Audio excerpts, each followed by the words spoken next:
Hello there, good evening. You're welcome to Starr today here on Starr FM. I am Tutuwaa Danso. Let's take a look at our top stories this evening.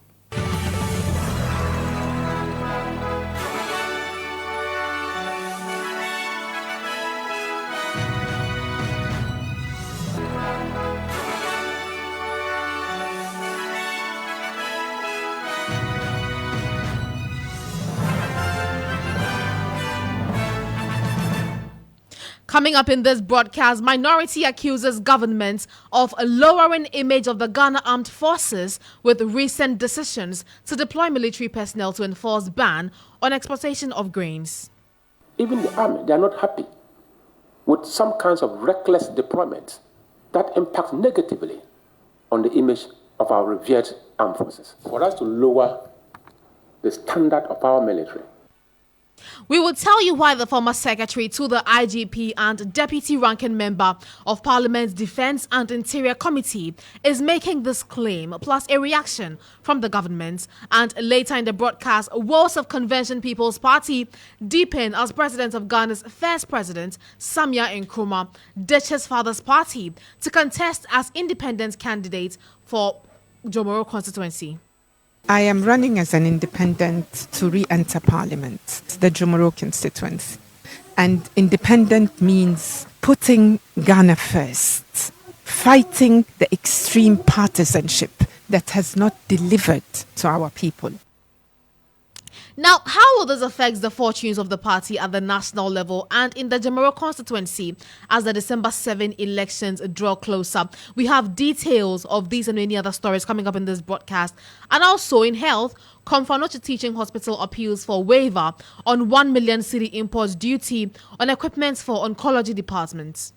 The water phantom that was required to calibrate the radiotherapy doses, the total cost was $110,000. We have paid for that. The equipment is in-house, but we are having to battle with about 1 million cedis by way of duty. We have written for exemption. Dr. Nsiasari and the Ministry of Finance are working very hard at it.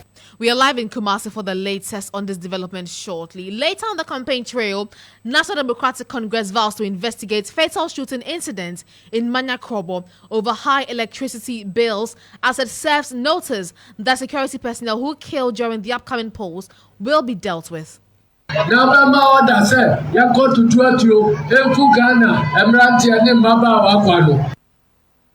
We have the details of these and many other stories in this 90 minutes broadcast. Do stay.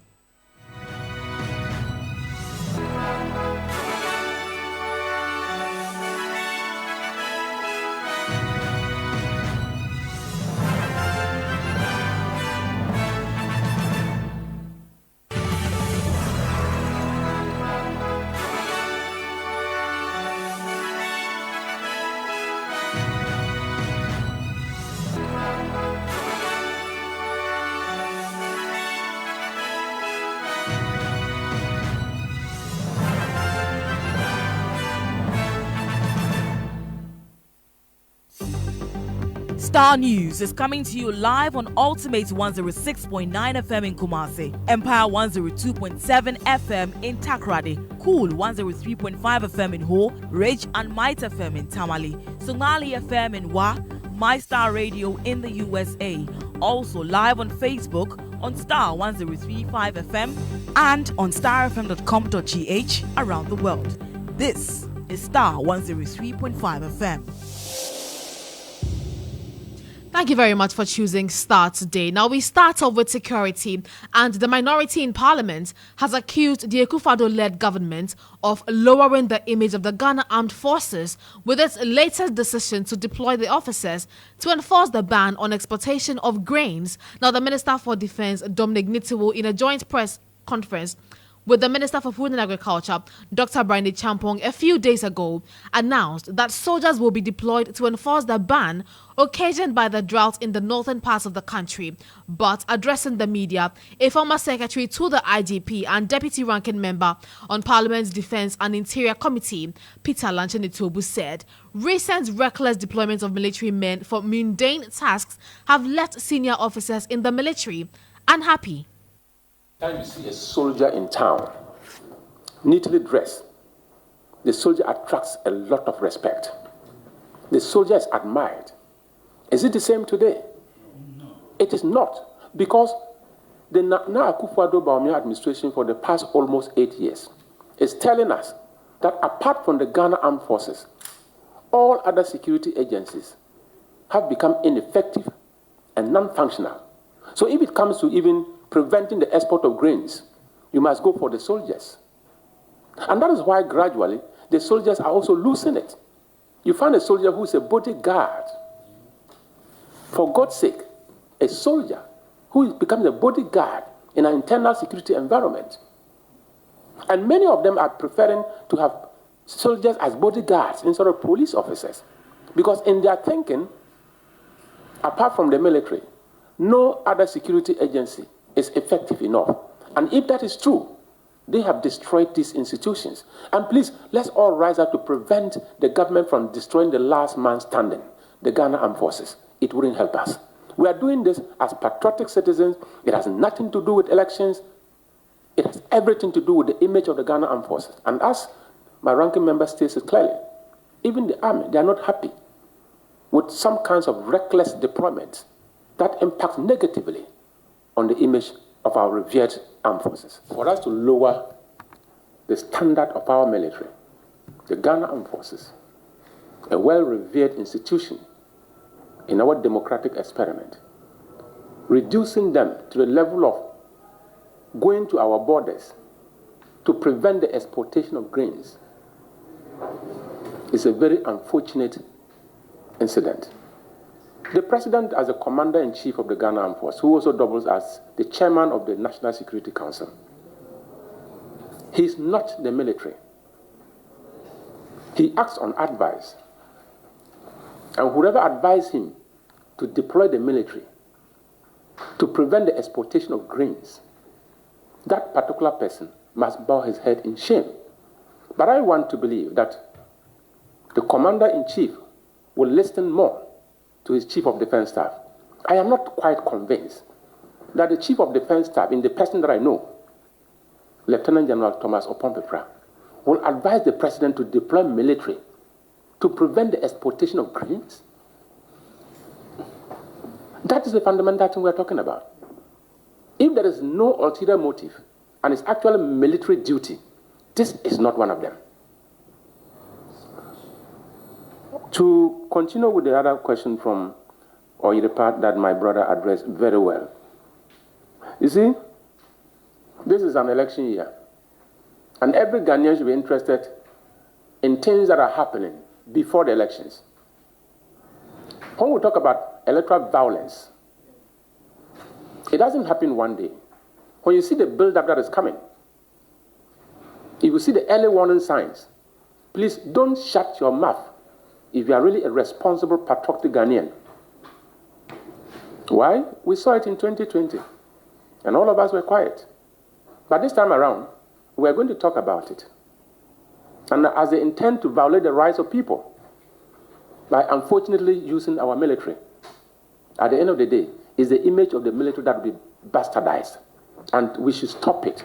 Because the military remains one of the institutions standing tall to anchor our democracy. And any attempt by any politician to damage the reputation of our most revered armed forces should be resisted by every Ghanaian. It is wrong yesterday, it is wrong today, and tomorrow, if somebody repeats it, it will be totally wrong. So let's stop doing the wrong things. You just heard Peter Lanchenitobu, the Parliament's Deputy Ranking Member on Defence and Interior, addressing the press there. But the MP for Talensi, BT Baba, is also accusing government of breaching ECOWAS protocol and deploying the military for roles he says the Customs Division of the JRA are well equipped to carry out. Ghana is part of ECOWAS, and we have signed various protocols. And the protocols relate to free movement of goods and services. So in a state of crisis, as they claim to be, the lack of consultation is a very serious threat to the security of the neighboring countries. And I think that is where we even took the wrong decision, and to heighten our fear that it was meant for other ulterior motives other than to prevent the exportation of grains from Ghana. Now, as we speak, we depend a lot on these countries. If we take Burkina Faso, for instance, we import tomato, onion, and even the grains that we are claiming that we want to prevent its exportation. So if they also decide to take certain reprisal measures, then we are putting our countries into some serious threat. So I believe that it was a wrong decision. It was not well thought of. The various intelligence departments or agencies in this country have not communicated anything that should heighten this kind of tension. The Immigration Service and the Customs Division of GRA are well poised to handle this situation without the involvement of the military. BT Baba is the Member of Parliament for the Talensi constituency. Let's still stay on this development and addressing the media. Minority spokesperson on Defence and Interior, James Agalga, condemned the decision, arguing it is an attempt to intimidate voters in the strongholds of the NDC.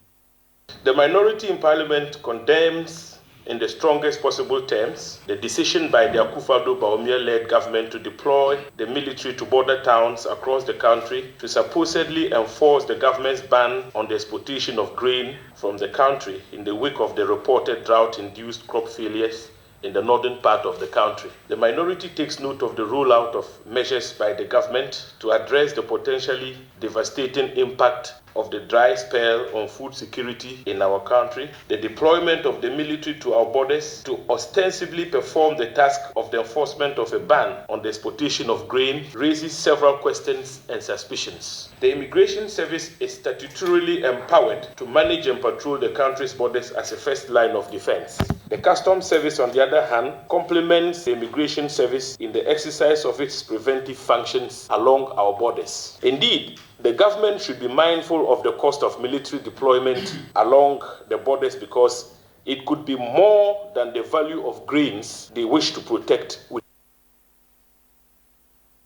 You just heard there the minority spokesperson on Defence and Interior, James Agalga, condemning the decision by the Minister for Defence and Interior. Let's now go over the phone lines and speak to the Regional Coordinator, Research and Capacity Building at the West African Network for Peace Building, WANEP, Dr. Festus Kofi Obin. Doc, thank you very much for your time this evening. Now, what will be your initial reaction to this decision to deploy the military to enforce the ban on the export of grains? Good evening, and thank you very much, and good evening to your listeners.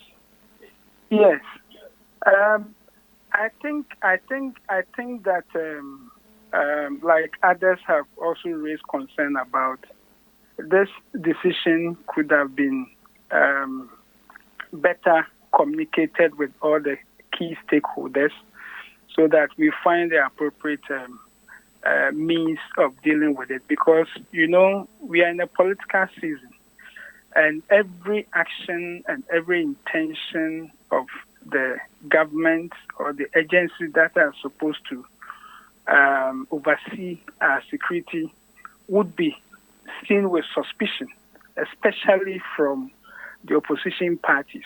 And looking at the timing of this deployment also, I mean, everyone will think that the military are being deployed because of the upcoming election, which might not be, the intention of their deployment. So I think the timing is a bit problematic. But do you also agree with James Agalga when he says that these military personnel have been deployed in the areas to intimidate NDC voters in the party stronghold?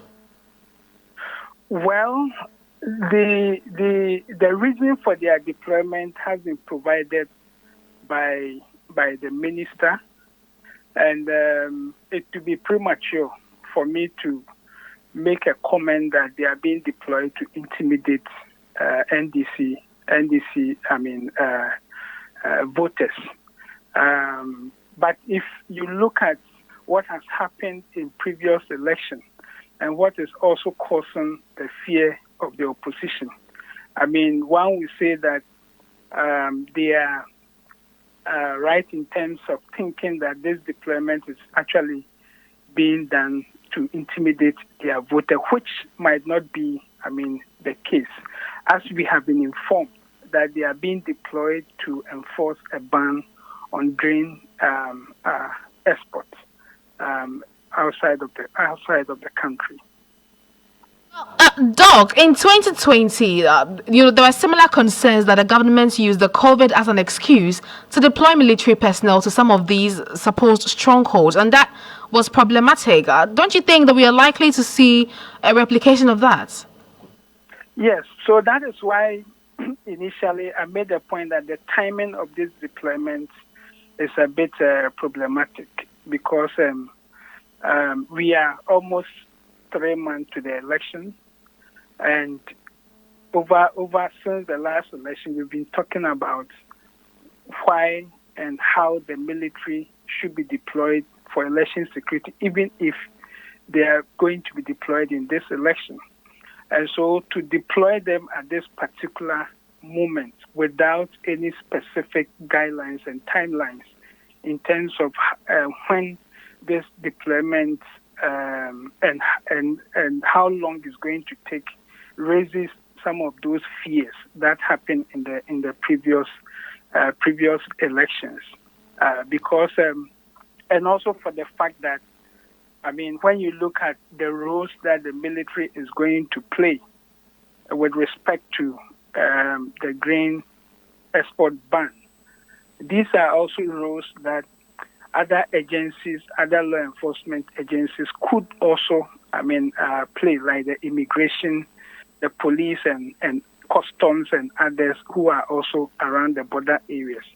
And so for the focus to only be on the military raises those concerns that I think the minority is raising. And I think just for the sake of ensuring that the election is free, fair, and also devoid of any intimidation, it may be good and prudent for the government to rethink the decision of deploying the military at this particular. Dr. Obin, do you also think that we are becoming overly reliant on the military for internal issues that the police or other state security agencies may be able to deal with? Yes, if you look at the role of the military, as is been stated within our constitution, it talks about defense of Ghana, but it also talks about other functions for the development of Ghana as the president may determine.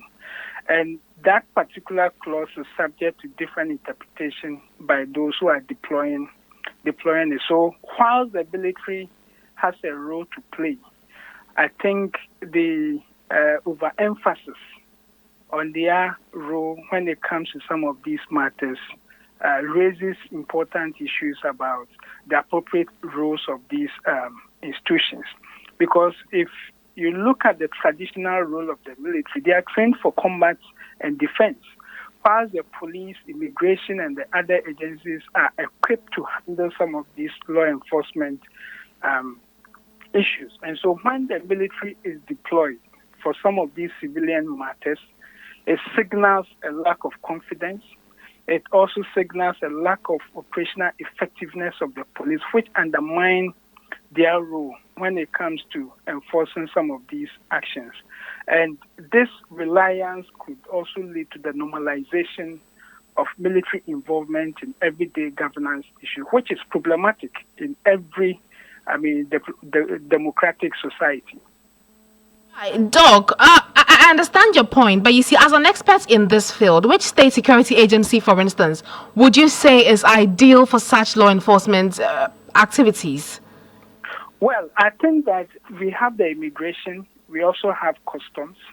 I think that those institutions should be the first resort, at least immigration, customs, police, They should be the first resort. And when there are any issues with regards to their capability to enforce the ban, then we can bring the military in as the last resort. Because the military, per its operational guidelines, when it comes to internal security matters, is supposed to be a last resort. When we begin to use them as a first resort, it becomes problematic. And so for me, I think that we could have explored the use of the institutions that are traditionally mandated to deal with some of these matters. And when there are any operational gaps, then we can consider bringing the military in. Now, Doug, I mean, in all of this, do we risk the people getting used to military and, in fact, treating them with disdain, as we have seen happen to the police in a few times? Certainly, because, I mean, if you look at the recent happenings, for example, sometimes I get shocked about how civilians attack military personnel in uniform. And that is the effect of the overly use of the military in some of the internal issues that we have. And so there is the potential of normalization of military presence in civilian life, which poses a risk not only beyond the immediate governance concerns, but you see, when people become accustomed to seeing military personnel playing roles that are traditionally played by police, immigration, and other law enforcement agencies, it gradually leads to erosion of the perceived sanctity of military authority, because the frequent involvement of the military can dilute the reverence that people have for the military and lead to what we call desensitization, which is a psychological process where people's emotional responsiveness to the military diminishes because of the repeated exposure. And so I think that there's a great danger if we continue to use the military in dealing with internal matters, because military authority could diminish, and it could also potentially foster a culture where military intervention is seen as a routine solution to governance challenges, instead of it being something that we resort to as last resort. And it has long-term implications for our democratic governance and the rule of law. And I think we need to be very cautious about that. Now, Doc, beyond its long-term implications for democracy and whatnot in the country, there are some concerns, really, that involving the military comes at a higher cost. And so, considering the fact that it is just exporting grains to other parts of the world, do we even have to go through all of this trouble? Exactly. So that is the point I raised earlier, that when you deploy the military, and when you deploy even any internal security operation, it comes at a very high, cost. If you recall how much it's taking us to even deal with the situation, in Boko. And that is why it is important that we reconsider some of the existing mechanisms already in place, or some of the existing institutions like the immigration and customs, who are already at the borders, at least at the approved border areas, to really utilize their presence there to enforce some of these bans, to also reduce the cost implications of deploying the military. Therefore, I don't know what time that is going to take.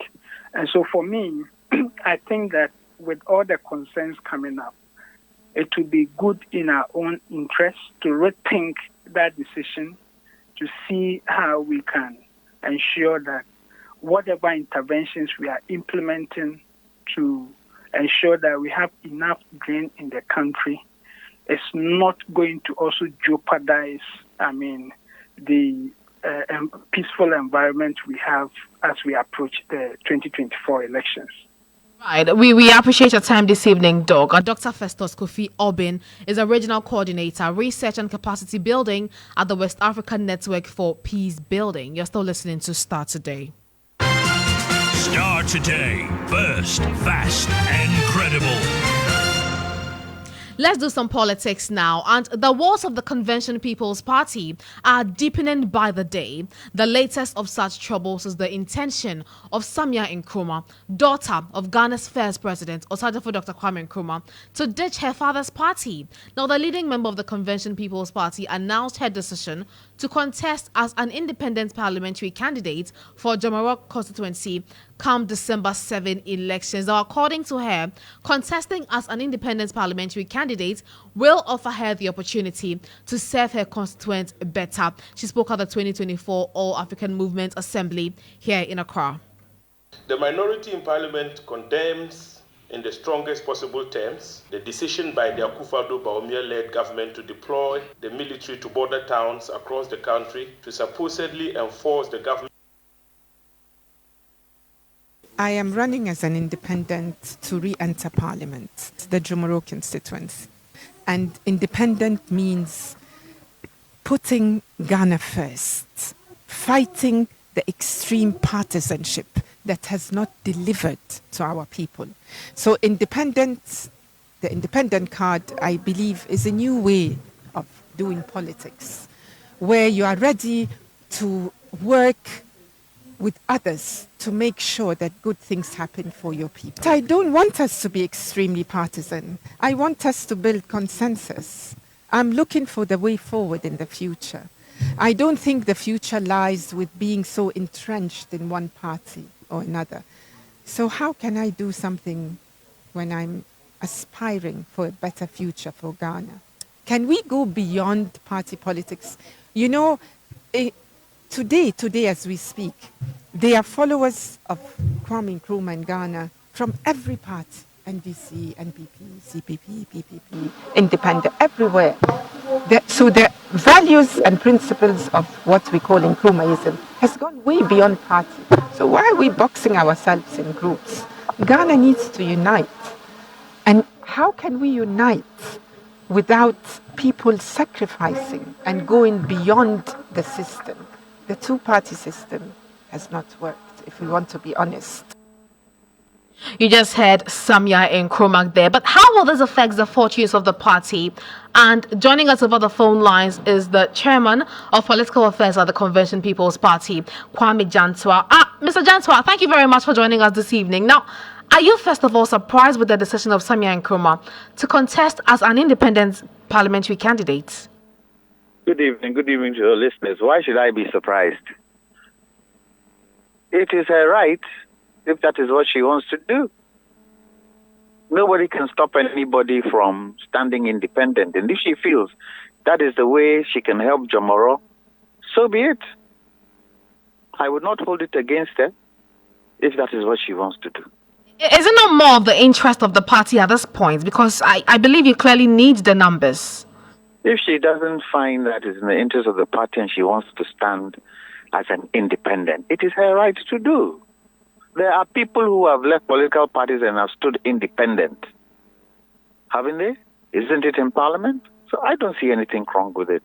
That is what she feels she can do to help Jomoro. Let her go ahead and do it. I mean, that is what she can do to help Jomoro, as you say. But can that also help the party, or it will be to the detriment of the party? Once a CPP owes a CPP. Once an Nkrumahist owes an Nkrumahist. I do not think Samia Nkrumah will cross carpet just because she's standing independent. She's an Nkrumahist. So, good luck to her. If I understand you, you are not going to engage her to rescind her decision. Is that right? Is that what you expect me to do? To engage her to rescind her decision? It is her decision. That is what she feels is right for her to do, and she wants to do it. She should go ahead. Simple. I don't see why this should even be a news item. That is her decision. She has reasons why she's doing that, and I would applaud her for doing what she wants to do. Simple. Right. Mr. Jantwa, at the moment, do you have a candidate who is going to fill that constituency, the Jamoro constituency? Not that I know of, but I'm sure somebody will pop up. Nobody will see Samia Nkrumah as an MPP or an NDC. Everybody will relate Samia Nkrumah to the Nkrumah's tradition. So if it so happens that she wins because she feels that is the best way she can help Jamoro and the Western region. So be it. And if it so happened, and I'm sure if it so happened that the CPP are in parliament, she would not go stand by MPP or NDC. She would definitely look at the Nkrumahist groupings before she goes anywhere. So I don't see what the challenge is. If that is what she wants to do, fair enough. Absolutely. Everybody has a right. Right. Mr. Jantwa, thank you. Thank you very much for your time this evening. We appreciate you. Mr. Jantwa is the chairman of the political affairs of the Convention People's Party. Let's still stay on Samia, and she has waded into the recent ban on the exportation of grains. According to her, the country should stop importation of food. I believe something has to be done about how much we are importing, even food. It is, by all measures, it is wrong. The amount of money we are spending. And don't forget, when you import, use foreign currency to import. So we are losing a lot by importing food. Now, with every transition, every phase, there's a time when you have to sacrifice. This is why I'm talking about the education we are receiving here today. Because if you don't understand sacrifice and the importance of sacrificing, we are not going to move. People gave their lives for our liberation. You know, people died for promoting African unity. So the same thing at the local national level. We have to stop importing food. I know it is difficult and some might not agree, but we have to find a balance. The question you asked is important, but I haven't looked into the details to give you a very informed comment. But in principle, I am for us to import less food. But of course, we can't let our people grow hungry. So there has to be a balance. So we need to be a bit more informed, but in principle, for heaven's sake, let's import less food. You just listened to Samia Nkrumah sharing her thoughts on the importation of food in the country. But let's go to our earlier development, where Samia Nkrumah has decided to leave the Convention's People's Party to contest in the Jamoro constituency as an independent parliamentary candidate for the December 7 elections. And there are several reasons that she cited, but I engaged Kwame Jantwa on the back of that development, and then he said that her decision does not come as a surprise to him. Let's now go over the phone lines and engage the Nana Sewa, Deputy Secretary, the interim council of the party. Thank you very much for your time, madam. Now, are you surprised with the decision of Samia to, contest as an independent parliamentary candidate? Oh, really? Good evening to your listeners. Unfortunately, TPP, we are busy in the. On Wednesday, we were very busy in Ashanti reading, so now just entered to Accra. Anyway, Samia's report is not a surprise to us. It's not a surprise. Why am I saying it's not a surprise? This is not the first time Samia is contesting as an independent candidate. This is the third time. So it's not something, a new thing that she's doing. Even though some of us and the party is trying to talk to Samia behind doors to see how best he can come. She gave an explanation. She gave a reason that we saw for Nkrumah, but she thinks that going on such a direction for now will happen. So we are not surprised at all. And we know at the right time she'll come back home. But at the moment, is she still a member of the party, or she's formally resigned from the party? She did not formally resign. But of course, since 2018, 16, she's not been active. That is it. Yes, active because due to some internal issues, we are handling it. And anyway, everybody and the choices, but the resilience to stay and to fight for maybe she doesn't have. But we are still talking with him. We are still trying to speak with Samia to reconsider her roots and her father's party. But of course, she has a choice. She has a choice to make, and it's still an incumbent. I'm trying to understand something here. Per your internal codes of conduct, if somebody decides to leave the party to contest as an independent candidate, what does that say about the status of the party with regards the status of the person with regards to the party? Anyway, when you look at our constitution, a member of CPP party cannot campaign for another political party or movement that have a different ideologies. And as an independent person, he doesn't come out to say it as it is. Because he's not campaigning against the party. She's campaigning for her position or for her primate as an MP independent. And our constitution also have a clause in it when there is the ideology of the other side collaborate with the CPP one. There is nothing wrong. But he's not campaigning against us. She's not coming as a presidential party or a candidate that is campaigning against us.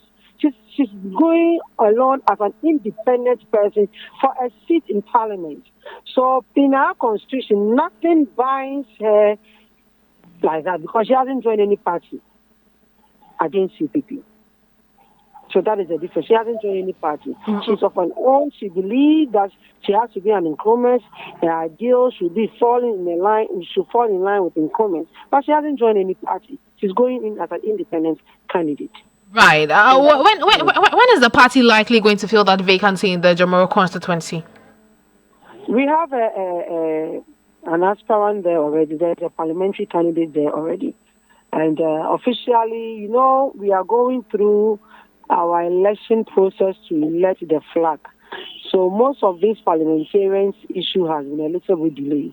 But hopefully by Wednesday we'll do our presidential elections and we'll also finish with the primaries for the parliamentaries. And we will consider those who will come with the applications to get a candidate over Jomoro. I want to understand one thing. When exactly did this person you say is already in existence to fill the vacancy in the Jomoro constituency declare his intention formally to contend? The person in Jomoro have started campaign already. There is did the person start today? No. A year ago. Samia issue is not something fresh. That's what I'm surprised that is making as a news story. It's not a news story. Samia, since 2020, Samia contested in 2020 as an independent body. And since then, she's been working as an independent body. So it is not a news. It's not something new. And last year, CPP rep, our parliamentary candidate, is also doing a lot of campaign over there. So to us, it's not something new to us because it's known already. Yeah, so I don't know why, because she said it's become a news story. No, it's not a news story. Right, but you see, it's become a news story because at the end of the day, we are all looking at the collective group, your party. Okay. That is the reason I think that there are so many deliberations on that. Or do you think that this will in any way dwindle the fortunes of the party? Anyway, when and hold on, I'm asking this because she's the president's daughter of the first president who founded this party. And yes, Samia is always welcome home. You are the president's daughter, but it takes work and energy to continue the good work of your father. The fact that you are a president's daughter does not automatically build a political party. A political party has a lot of things to make it alive. Samia was in CPP as a chair and leader. Samia attempted to go on the ticket as a flag, but she couldn't win. That shouldn't have left the party. But I'm saying that there are so many things that it cannot be discussed publicly. But behind us, we normally talk to Samia to reconsider her decision of contesting as an independent body. We are not saying that we are also equally happy, neither we are also sad, but that is a choice of decision. But anyway, the choice of decision to the public is not healthy to the party. We are still talking to her to come back home. And this year, 2024, is the third term of her contesting as an independent body. And she hasn't won. When she used to contest on the ticket of CPP, she won. She was a parliamentary candidate on the ticket of CPP and a member of parliament. But since she went on an independent, she has not won any election. And we are not either happy. We are also not starting Samia. We are even calling Samia home. But she has a lot of reasons of what she's doing. And we know that eventually she will come back home. Right. We appreciate your time this evening. Joyce Labi is the Deputy Secretary of the Interim Council of the CPP. Starr Today. First, fast, and credible. You are still listening to Starr Today, and I am Tutuwaa Danso. Let's do health now. The Komfo Teaching Hospital is urgently seeking government intervention to waive a 1 million Ghana cedi import duty on a vital piece of equipment for its oncology department. Now, the equipment, a water phantom, is essential for calibrating the hospital's linear accelerator system, which plays a crucial role in the treatment of cancer patients. The delay in restoring the system has already caused significant disruption, prompting doctors in the oncology department to go on a strike. Now, the medical staff are protesting the delay, which they say is severely affecting their ability to provide a life-saving care to cancer patients. The Chief Executive Officer of Komfo Teaching Hospital, Professor Ochre Adai-Mensah, highlighted the issue during the hospital's mid-year performance review. Every day, on the average, Komfo sees about 1,086 patients. This brings the yearly average to around 360,000. And so you can imagine the kind of stress that is on us as a hospital.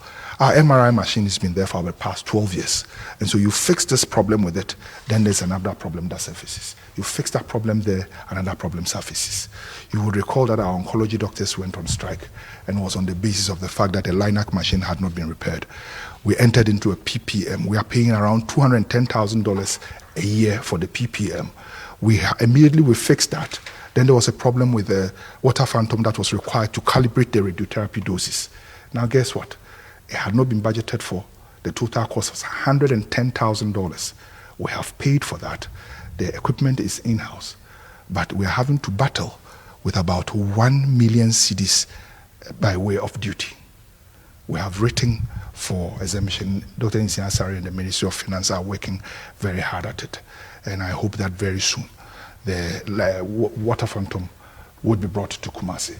And then our oncology patients who need radiation therapy would begin receiving them.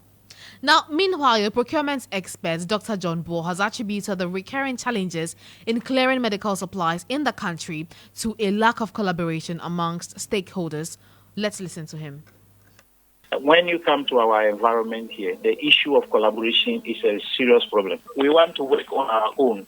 Nobody wants to be under somebody, or I don't want to take instructions from somewhere else. But when in logistics, in supply chain, in procurement activity, you operate in that kind of silo environment, you will always have a problem like it happened over there. What I see is that over here, most often we fail to share information. I have my business, you have your business. I don't know whether I am quite skeptical or maybe afraid of you. Certain things that we need to share so that that flow will be there in the supply chain. We always have that problem where I try to hide something from you so that you don't know exactly what you are supposed to do. And so when it is your turn to do it, because you did not have enough information, then that can be that problem that Kolebu faced. You just listened to Dr. John Ball there. But let's go over the phone lines now and engage the Director of Public Affairs at Komfo Teaching Hospital, Kwame Frimpong, for more on this development. Mr. Frimpong, thank you very much for your time. I mean, how crucial are these equipment to the oncology department? Hello, Mr. Frimpong. If you can hear me, good evening and thank you very much for joining us on Starr today. I want to find out, first of all, how crucial are these equipment to the oncology department? It's one of the critical equipment that is used for the treatment of cancer patients. And there are certain cancer conditions that can only be treated by radiotherapy or radiation. So in the absence of the LINAC machine, definitely it is something that is a cost for it. But why are you urgently seeking government intention to waive off the 1 million Ghana cedis import duty on this equipment? Okay, so medical equipment is a public institution, and per the convention or the practice, usually when these equipments are imported for the provision of clinical care in public health institutions, the duties are waived. I mean, this is not the first time. It's something routine, I should say. Some experts have said that there is a lack of collaboration with state agencies, leading to the recurring challenges in clearing medical supplies in the country. How do you respond to this? Well, it could be better, but we accept that we have to go through certain processes before the approval could be sought. The challenge is that at times it takes too long, and the consequences most of the time cannot be reversed.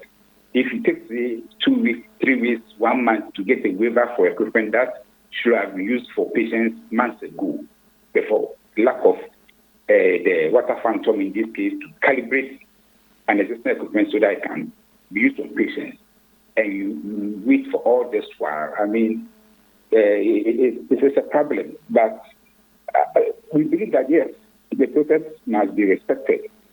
But the only plea is that it should be expedited. And I think that is what we will see the situation in the health. Right. So you say that you're urgently seeking government intervention in waiving this 1 million Ghana cedis import duty of the medical supplies. Have you heard from the government? Well, the Ministry of Health and I think Finance, they've all been in touch. They needed certain clarifications and certain documents. Those have been provided, and so we are hoping that as soon as possible, something positive will be heard. But I mean, does the response from the ministry seem positive? And also, did the ministry give any timelines? Well, for the signals, they are very positive, but the timelines, we do not have any at the moment. All right. Thank you very much for your time this evening.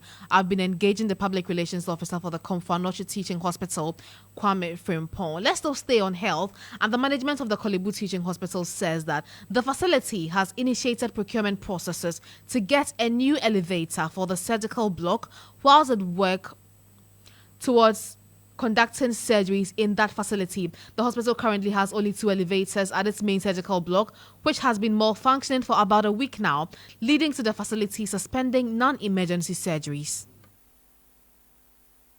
We have initiated the procurement process to procure a brand new lift for the department for the delivery of that. For the delivery and installation that may take about 6 months. But in the meantime, the remedial action that we're taking, we hope it will keep the work going on whilst we take our time to replace the lift. The process is already in place. It's something that we have been talking about, discussion, and the procurement process has been initiated for some time now. I can't give you the exact period that it's been initiated, but we are working to have it done. Okay. That is why we have been able to project that within a span of 6 months, we will be able to take delivery of the new lift and then install it within that space of 6 months.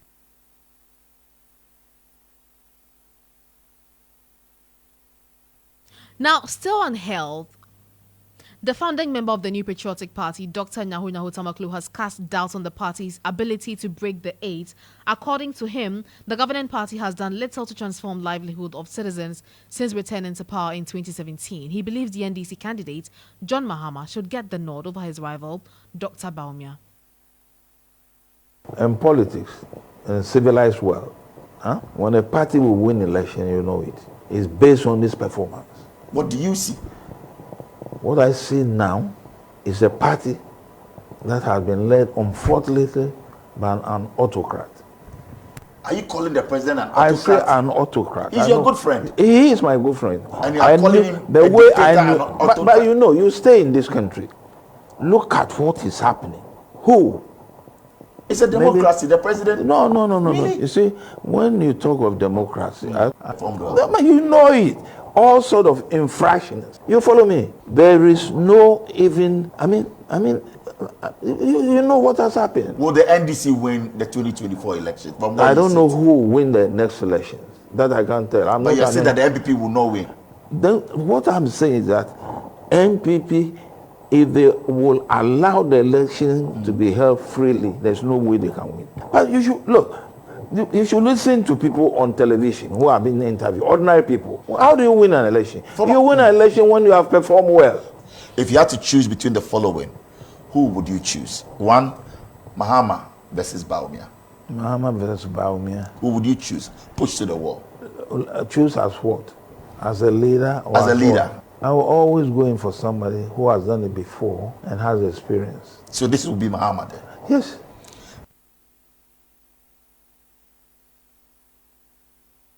You just heard Dr. Nyahuta Maklo. He also cautioned the Electoral Commission against unprofessionalism. The seasoned politician warned that the conduct of the EC during this election could undermine the stability of the country. The elections we are going to have now, we have to be careful. Are you worried? I am worried. I'm worried because of the behavior of the Electoral Commission. If there will be a problem, I'm coming. You are a senior citizen. You can invite them. You can go to them. You can write to them. No, the Electoral Commissioner, I know very, very well. Oh, you know her? I say very well. When I was a kid, I was a pet to her father, Dr. Bluku Aloti. Now, recently the husband called me. The husband I know very well, Charles Mensa. I met him, and it was about how to have peace during these elections. And I told him, let your wife do the right thing. You said that to him? Oh, yes. He's alive. You can ask him. Let your wife do the right thing. Because what is happening now, if we are not careful and certain things are not put in place, the Electoral Commission will walk us into disaster. Mind my words, I'm telling you. Are you not instilling fear in the people? Are you not causing fear and panic? Fear? No. There are wrongs going on. And the wrongs must be put right.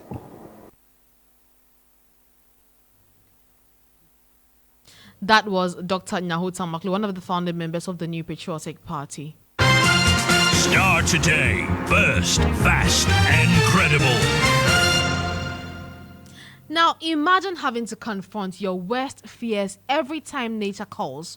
For students at the St. Mary's Seminary SHS in Lulubi in the OT region, this is their daily ordeal. The school's 3 toilet facilities have been full and infested with snakes for years, raising serious health and safety concerns. Volta Regional correspondent Faisal Abdul Idrisu has the rest of the story.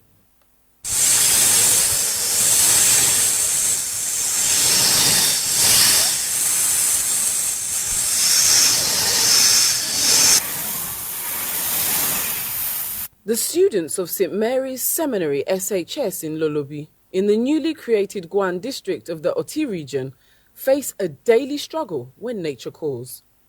For years, the school has lacked a proper area of convenience.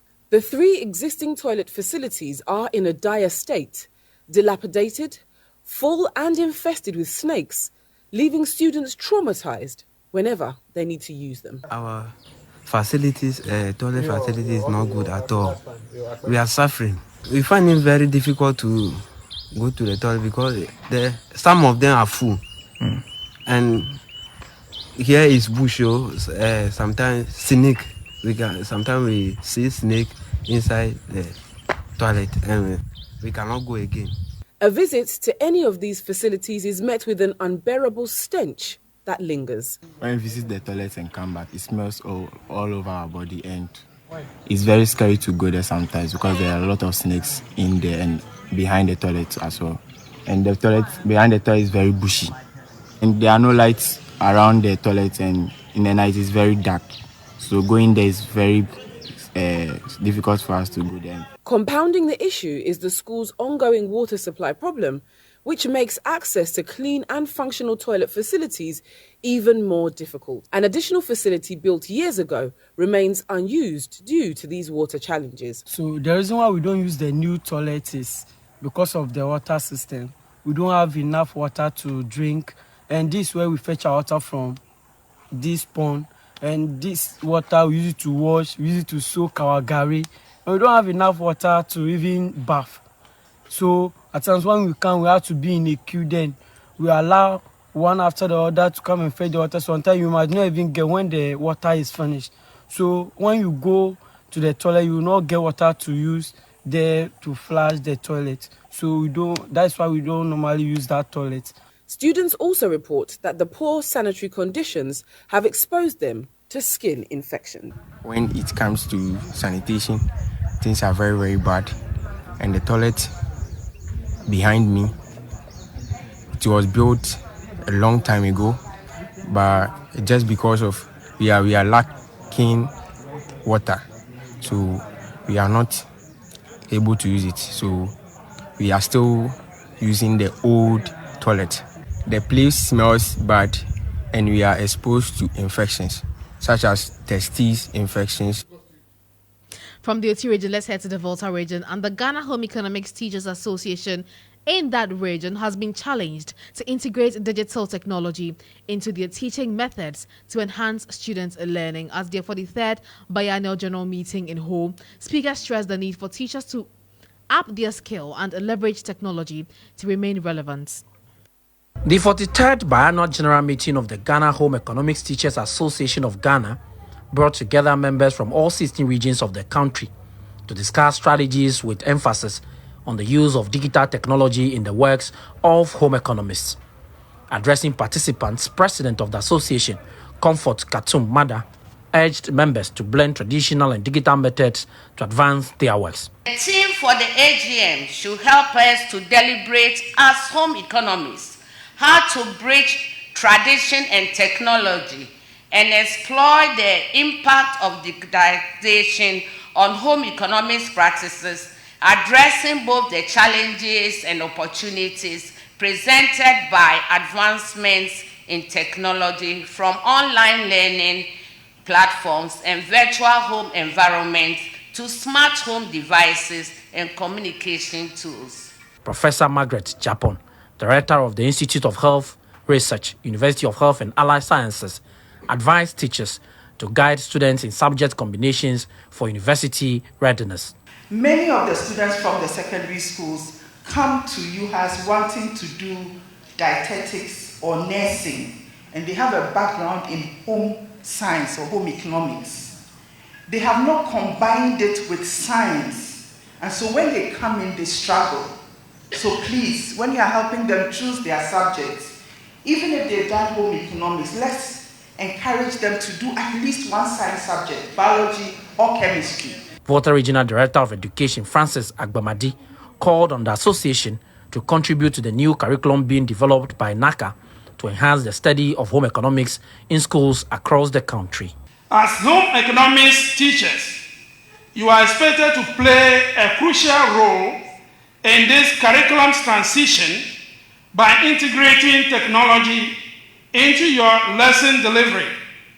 You are expected to guide students to navigate the challenges and seize the opportunities presented by the digital world. The 43rd biannual general meeting, which was on the theme Home Economics in a Digital World, Navigating Challenges and Seasonal Opportunities, also marked the launch of the association's 60th anniversary celebration. From the Volta region, let's return to the capital. And the absence of good drinking water has turned life into a nightmare, a predicament that has become the norm for residents of Nima, Mamubi and other communities in Ghana's capital city of Accra. Now, lives of these residents have taken a harsh turn, costing them an arm and a leg to get water for domestic users. It has now become a daily struggle as some are compelled to spend nearly 100 Ghana cedis every 2 days to buy water from vendors to survive. Some residents have been sharing their ordeal with Starr News.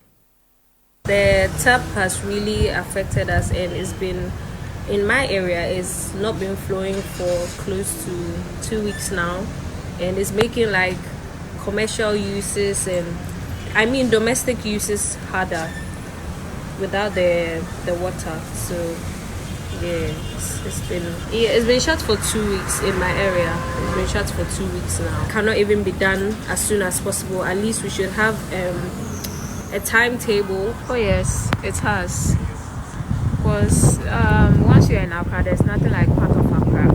That part of Accra is part of you. So definitely, in one way or the other, it will affect you, and it has affected me. It's been a week and some days now since the tap hasn't been flowing. It has really, really affected me because, as we all know, water is very essential to the human life, and it's really challenging now. In my area, there's only one place where we all fish now, and it's like 5 to 7 minutes walk, and then it delays me because we all know that Accra here there's traffic. There's a lot of traffic, so those of us that we work from far places and yeah, you get what I'm trying to say, right? Yeah, it's always delayed because I'm always late to work for almost 2 weeks now, and it's very stressing. Yeah, it has affected me. I mean, it is not good. It is not good. I don't know what's wrong. I just realized that the water has not been coming. You know, in my area on Sundays, the tap doesn't flow. So we thought it was the usual one. And then realized that it extended over a period of time. And it was that bad. It was that bad. For almost a week. It's from one Thursday to another Thursday, Charlie. It was that bad. You're still listening to Starr Today. Let's do some business updates now. Starr Today. Burst, fast, and credible. An open budget survey conducted by the International Budget Partnership reveals that Ghana ranks 70 out of 125 countries on the ease of public access to central government's budget information. According to the survey, public participation in national budget process and executive's budget proposal have declined. Speaking on the sidelines of the event with Starr News, Programs Officer for St. Ghana, Mohammed Tajuddin Abdullahi, urged government to publish in-year reports online to the public no later than 3 months after the reporting period ends. There is the need for Parliament to even begin to interrogate the pre-budget statement, which is what the Finance Ministry usually would provide to the public to interrogate it before they submit the executive budget proposal to Parliament. But Parliament does not play so much role in the pre-budget statement, which is why the score in that particular area, Parliament's kind of legislature, fell in that particular score. Well, not to say they are failing, but as the report is suggesting, they are not meeting the international benchmark. So we were supposed to, if the score is 60, well, we are doing around 30 or 33, it means that it's below standard. If you're comparing that to our peers in the sub-region, the likes of Liberia were ahead of us in terms of the budget oversight. Well, in terms of the transparency, the recommendations are saying so. The Parliament actually needs to ensure that when they interrogate public documents, as soon as possible, they should get those documents uploaded online so that it can be accessible to everybody that needs the budget to make their decision. As of now, that is not done as it's supposed to be done. So Ghana as a country, we need to do more in terms of how much of our information we put out online, and not even just publishing it, but even the content, the comprehensiveness of the document. You do not have to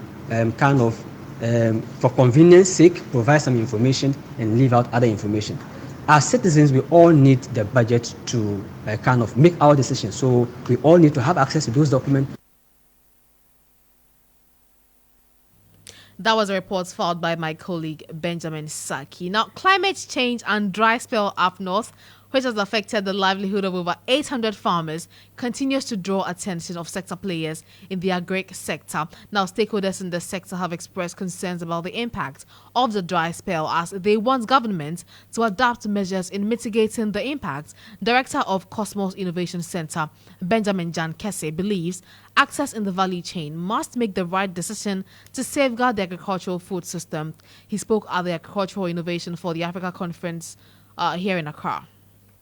And since we are talking about climate change, I just want to chip in. I'm sure you all know the conversations happening in the past 2 weeks in our country when it comes to the weather, how farmers are losing crops on the field. So really, just like Kojo said, conversations here, decisions here that we'll be making is going to really go a long way to fill into policies and actions by business people, actors in the value chain, to make the right decision so that we can safeguard our agricultural food systems in the country. The building blocks of the theme, youth startups, which is core to KIC, agri-SMEs, another core to KIC, climate change, innovative financing, and market efficiency, and gender mainstreaming have over the years significantly impacted agriculture on the continent. They reflect the urgent need to harness the potential of young entrepreneurs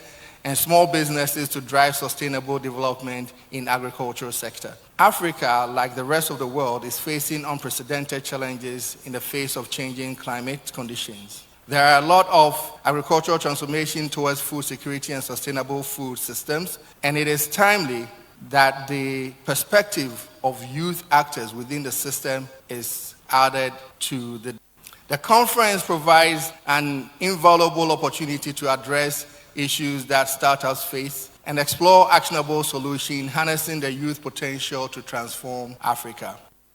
Now, meanwhile, the chairman of Cosmos Innovation Center and AIA Conference, Joe Mensah, has also been speaking to Start Business. The population of the youth that we have on the continent is so huge. And those of us that are of age that have to create the environment, a better environment for the youth to really shine and get us to a better place, have to really sit up and make sure that whatever we're doing is having you in mind, having you in sight, and creating that right environment. The message that I just want to, it's just a message of hope. Ben and I were talking about it this morning. What KIC is doing with all the partners that we have here together is really to give hope to the youth. And everyone that walks through this path of KIC definitely can feel proud and feel that they can actually grab something that they can look to the future for. If nothing at all, just learn something from somebody that you interact with while you are here in this session. There's plenty of skill, plenty of talent and expertise amongst all the people that come through here. Don't walk back home today or tomorrow empty-handed. Walk back home with something. Learn something from somebody. That was the chairman of Cosmos Innovation Center and Agricultural Innovation for Africa Conference, Joe Mensah. That's it for Business on Starr Today. Starr Today. First, fast, and credible.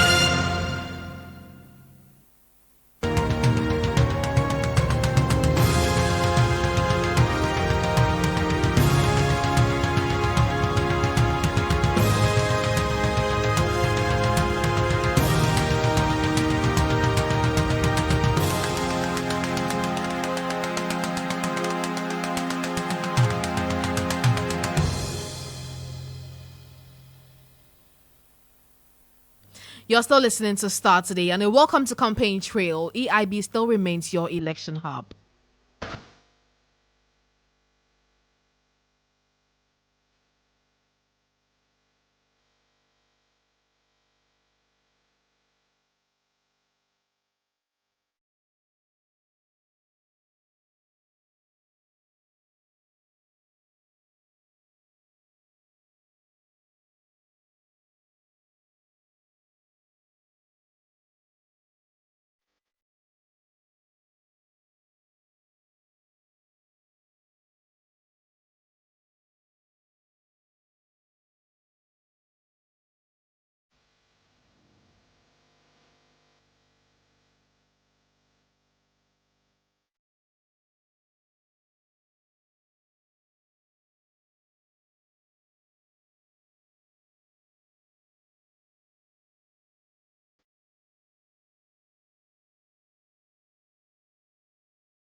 You're welcome once again to Campaign Trail. Let's head to the camp of the NDC, where the next NDC government has promised to investigate deadly clashes between residents of Manyakrobo and Den Power Distribution Services (PDS), which happened in 2019. Johnson Esiedu Nketia, the NDC's chairman, addressing residents of Lower Manyakrobo as part of his campaign tour of the Eastern region, promised that a future NDC government would address the incident which resulted in the death of a 24-year-old Thomas Partey and injuries to several others, including an 18-year-old girl who was later amputated.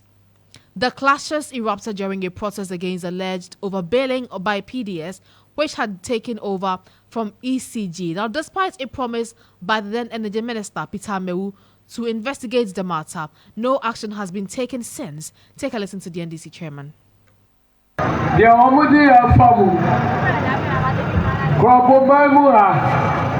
Kania mita keke ya bejira so akum nipa atutio akum nipa bata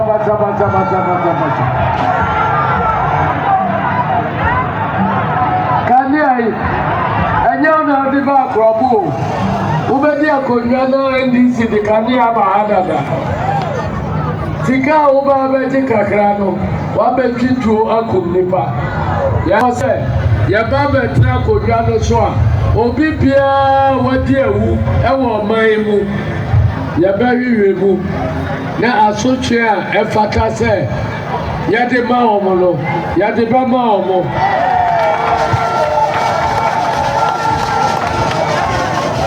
na wa ya kumo de se no Sampatazika bia owa asase ade patawa ya de be pataw na omo awu aja omo mba ya de awe omo school ya omo atimi akọ omo anim.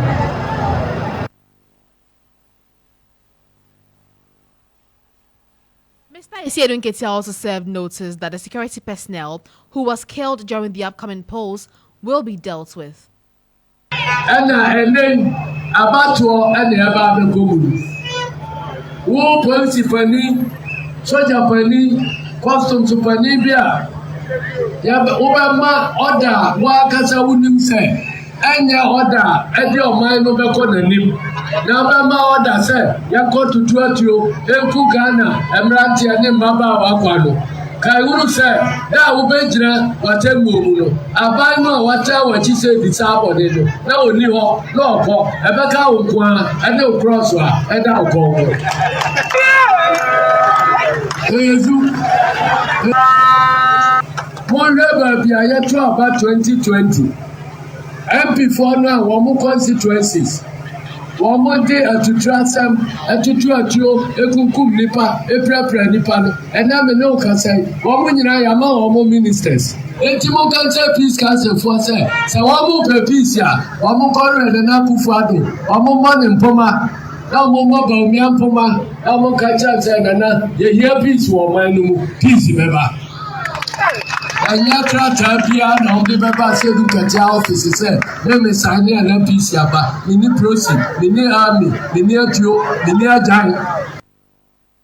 That was the national chairman of the NDC, Johnson Esiedu Nketia, giving some assurances that security personnel who killed during the upcoming December polls will be dealt with. Now, finally on the campaign trail, we bring you the final part of an earlier conversation that I had with the Akachi North MP and Peter Nochukotoi. Take a listen. If you listen to our flag bearer during his interaction with the media, and then when they launched the youth manifesto, he mentioned it, that there will be a review of the Free Senior High School 100 days after he has assumed office. Okay. The review is going to look at what we have now. We will make sure that one aspect which we will look at is the infrastructure. How do we quickly improve upon the infrastructure? Then make sure that all students begin the academic year at the same time and end at the same time. So that means you're going to scrap the red, gold, green. Oh, that is the obnoxious double track. That is the first thing we will do. If you are going to do that within the first 100 days, how are you going to be accommodating these No, what I mean is within the first 100 days, there will be stakeholder engagement to review the policy and see how best we can go forward. But while that review or the engagement is ongoing, as a government, we will be looking at how can we end the double track as quickly as possible. You'll be taking all of these decisions within the first 100 days. No, you're not getting me. I'm saying that within the 100 years, 100 days, we'll be engaging the public. Okay. How do we review the program? But behind the scene, we will also be working as a government. How do we put infrastructure in place so that by the beginning of the next academic year, there will be no double track? That is what I mean. But do you think that if you're given the nod and then you decide to review and add on to the infrastructure deficit that we have in the country, do you have the funds available to put up the structures? You see, because there are hundreds of thousands of students going into school every year. Yes, I've told you earlier that this government, as we have now, spends money frivolously. Okay. And we will not come and do that. Okay. We will make sure that we use the resources carefully so that the people can benefit from it. Not individuals amassing wealth, putting millions of dollars in containers in their houses or under their beds. We will not do that. We will use the resources for the benefit of the people. So if we are not going to pay $12 million as they did in Polugu for no work done, not for the 300 million Ghana cedis they pay for that pit over there which they call Cathedral, or any other thing which will not bring any benefits to the people. So we will look at our resources. But you also prudent management of resources that Ghanaians will put at our disposal. You also acknowledge the fact that at the moment we are getting funds from the IMF, and you're likely going to pay for the loan that we owe.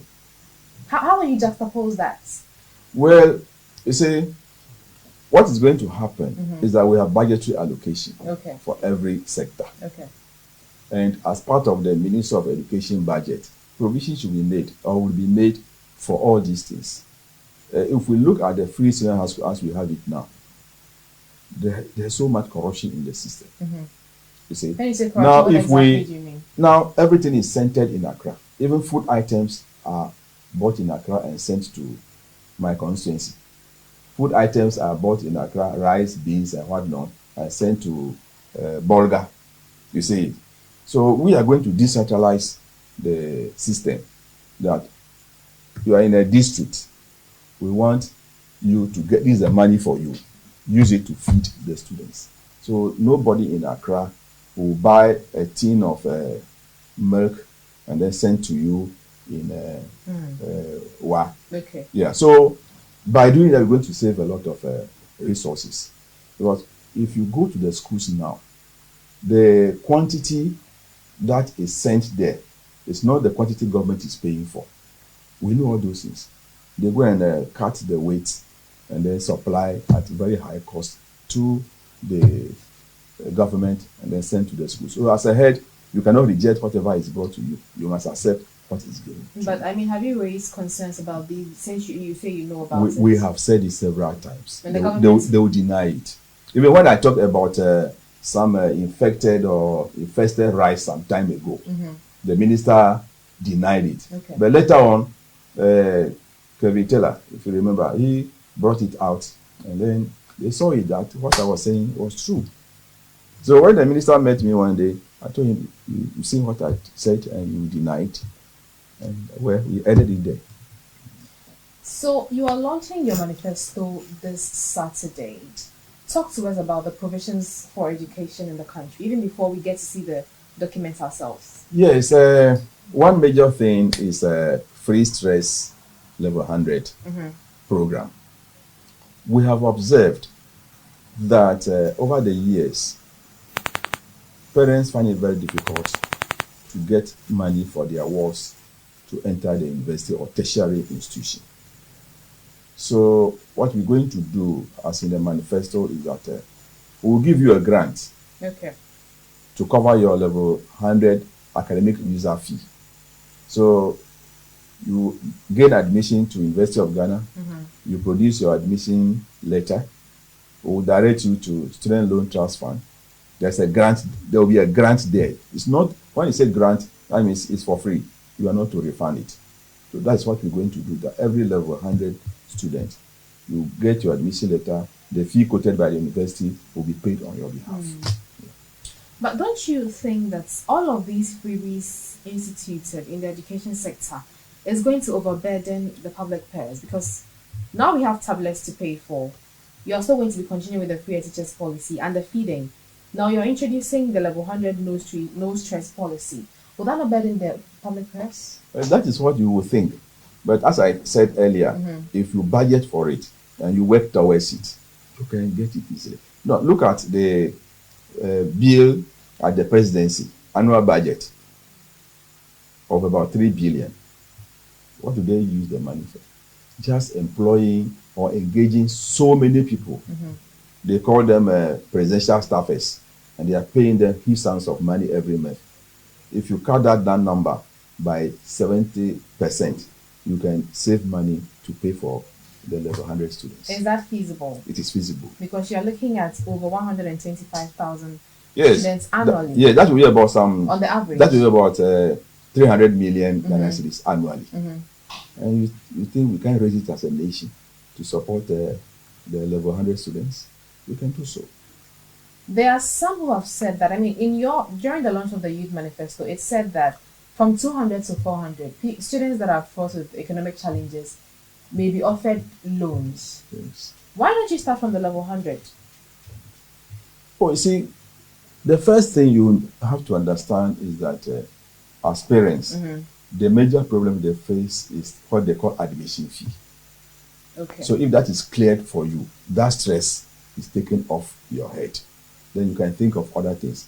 If you are going to be on campus, you will have to pay for accommodation. That is another headache. You see. So are you just absorbing the academic user fee? We are just absorbing one, that is academic user fee, so that you can think of the others. You see. Because every year you have to be paying fees.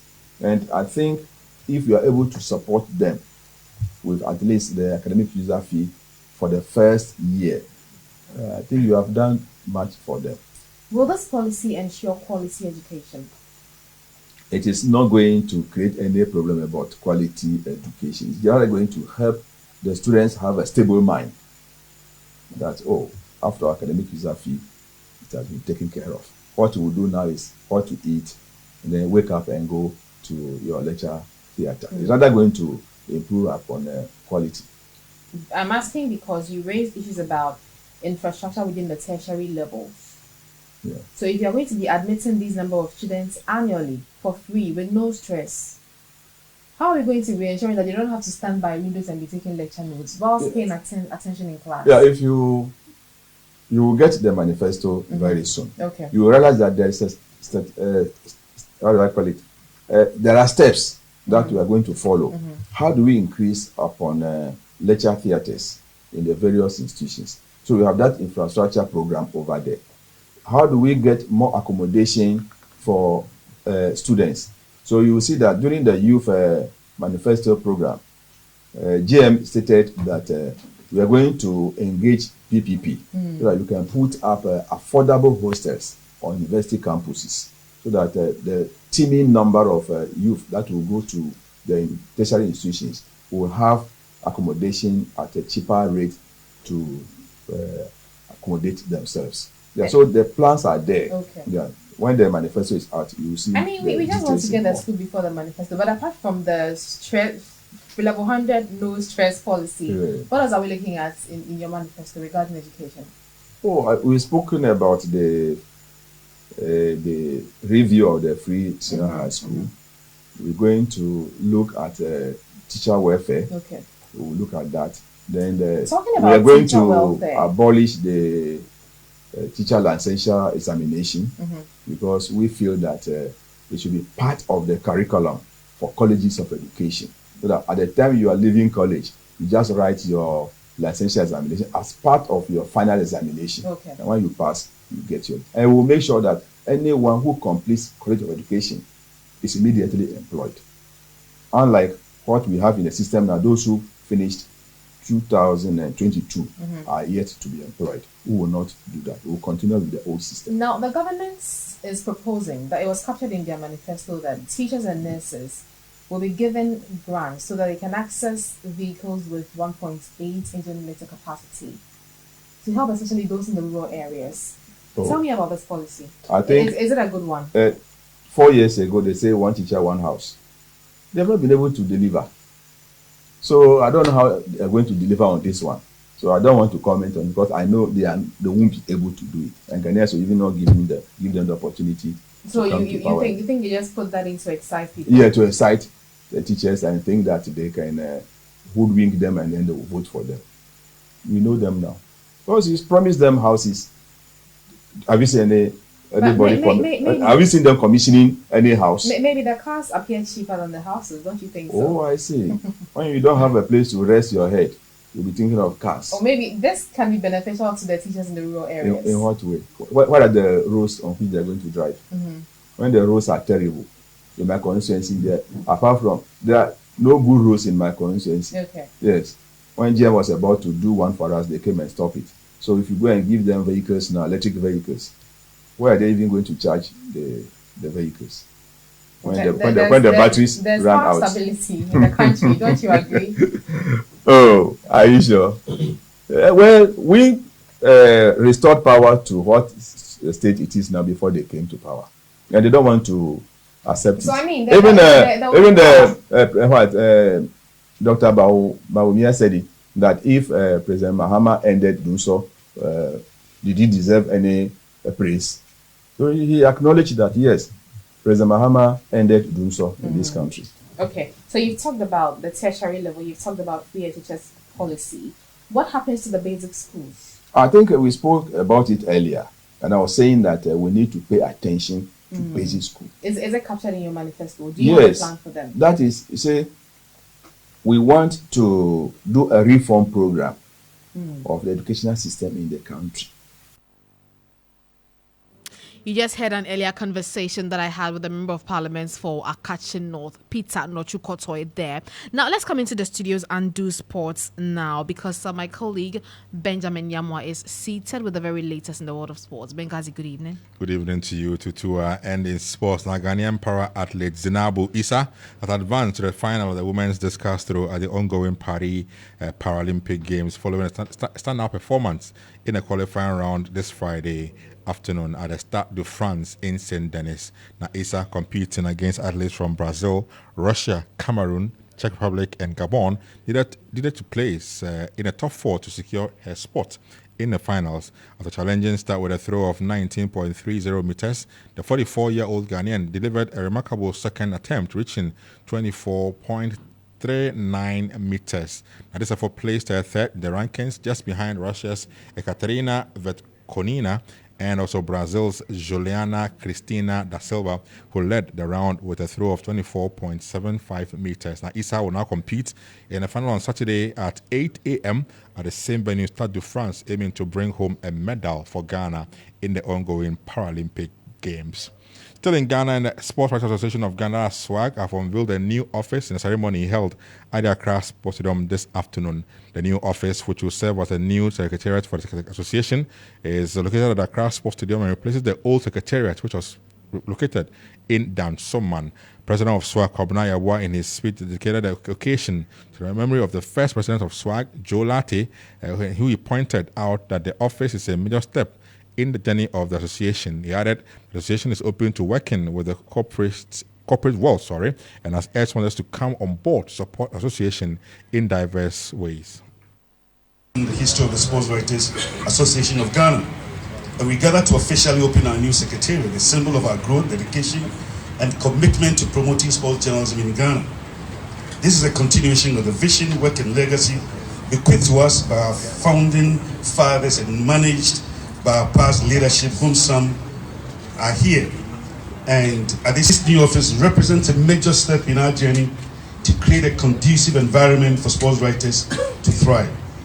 Our new secretariat is more than just a physical space. It is a hub for innovation, creativity, and excellence in sports journalism. It is a place where we can share ideas, learn from each other, push the boundaries.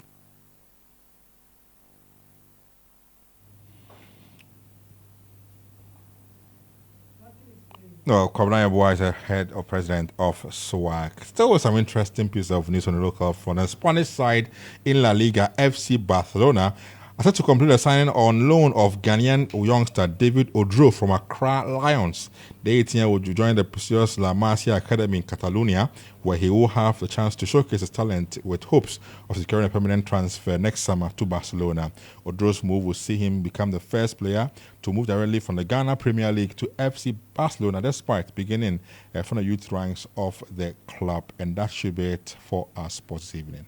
Mengaji, thank you very much for those sports updates there. Up next is some updates from the foreign front. And former President Donald Trump has promised free IVF treatments for women in the United States if he is elected as president of the country. His remarks come as a rebuttal to criticisms from the opposing party, claiming he is not an advocate for women's reproductive rights, especially after Kamala Harris had positively stated her stance in that regard. But in a response, Donald Trump says he's very strong on women's reproductive rights. Life is pretty tough. It can be beautiful, but it can be difficult. We are doing something with IVF because IVF, as you know from friends, people you know, it's really worked out very well for a lot of people. It gave them a child when they would not have had a child. For people that are using IVF, which is fertilization, the government is going to pay for it, or we're going to get or mandate your insurance company to pay for it, which is going to be great. We're going to do that. We want to produce babies in this country, right?